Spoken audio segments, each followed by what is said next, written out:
কৃষক সন্মানীয় তদন্তৰ অতি শীঘ্ৰে ৰাজহ কৰক। প্ৰধানমন্ত্ৰী কৃষক সন্মান দুৰ্নীতিৰ অতি শীঘ্ৰে ৰাজহ কৰক। দোষী কৃষক পাছৰ শাস্তি দিয়াৰ ব্যৱস্থা কৰক।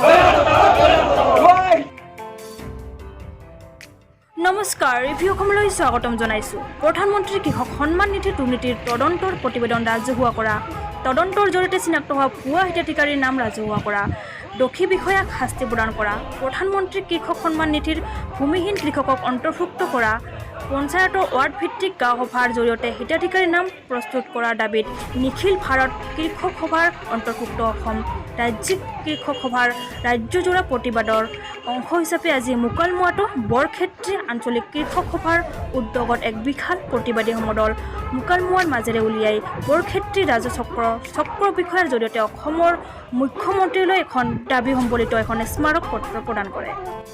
কাৰ্যসূচীত বৰক্ষেত্ৰী আঞ্চলিক কৃষক সভাৰ সভাপতি হৰিবৰ আলী, সম্পাদক ভুৱনেশ্বৰ বৰ্মন, SFI নেতা গাজীউৰ ৰহমান চৌধুৰী, শ্ৰমিক নেতা জয়নাল আলী আহমেদ সহ 2 শতাধিক প্ৰতিবাদকাৰী উপস্থিত থাকে।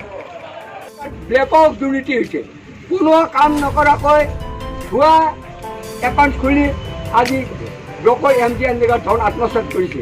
গতিকে মহোদয়, আজি এই প্ৰধানমন্ত্ৰীৰ সন্মানীয় আঁচনিখন যাতে সঠিক ৰূপত সঠিক কৃষকে প্ৰকৃত কৃষকে এই আঁচনিৰ অন্তৰ্ভুক্ত হয়, তাৰ কাৰণে আমি আজি এই আন্দোলনৰ জৰিয়তে ৰাইজৰ কথাবিলাক আপোনাক অৱগত কৰিছোঁ।